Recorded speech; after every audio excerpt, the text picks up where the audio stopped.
Beloved Saints, today's 5-minute message of redemptive history is about differences between the line of Cain and the line of Seth, Part 2, from the first book Genesis genealogies.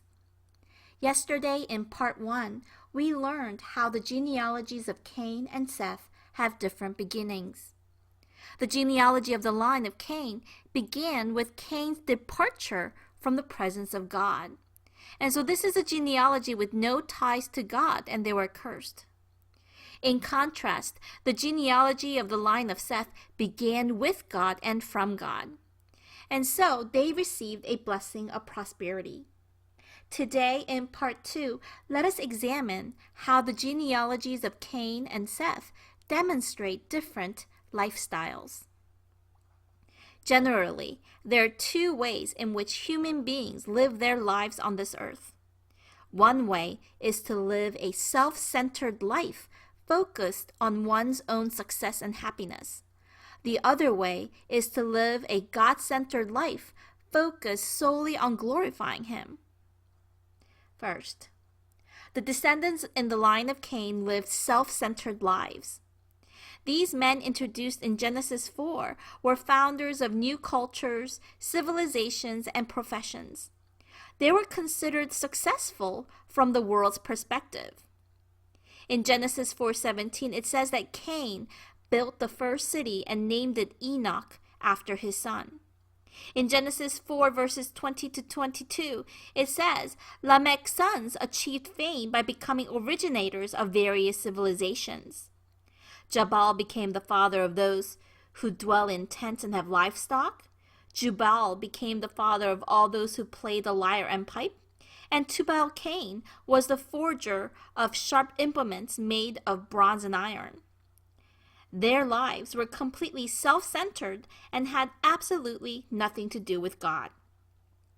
Second, the descendants in the line of Seth lived God-centered lives. In Genesis chapter 5, in this genealogy of the line of Seth, there is no mention of earthly achievements, new discoveries, or anything else that involved making a name for themselves. Their lives were focused on glorifying God. Enosh called on the name of the Lord and worshipped Him. Mahalalel sang His praises. Enoch walked with God for 300 years. Methuselah lived his life with his eyes fixed firmly upon God's judgment that would bring the world to an end.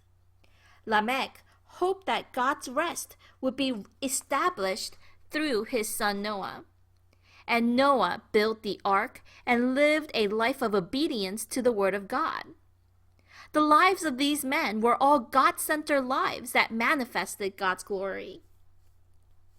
Beloved saints, the path according to the line of Cain may have been enriched with wealth, honor, power, and fame through various earthly achievements. However, the Bible definitely tells us, and it warns us, that woe will be upon those who go the way of Cain. Those who follow the path of Cain are like trees, doubly dead and uprooted. This means that initially it may seem like it's going well, but it will lose life and will not be able to bear fruit. Second, it also says that these people who follow the path of Cain are like wild waves of the sea casting up their own shame like foam. This means that because the man has fallen, this selfish lifestyle of man is full of shame. Third, it says that these men are like wandering stars for which the black darkness has been reserved forever. This means that it may seem like these stars are shining, but eventually it will lose its light and enter into the world of death, which is black darkness. And this is in Jude chapter 1, verses 11 through 13. Everyone, our God is the foundation of life. He is holy and He is the light. The result of forsaking our God brings tragic results. However, those who live God-centered lives will continue to yield fruit in their old age because God is with them.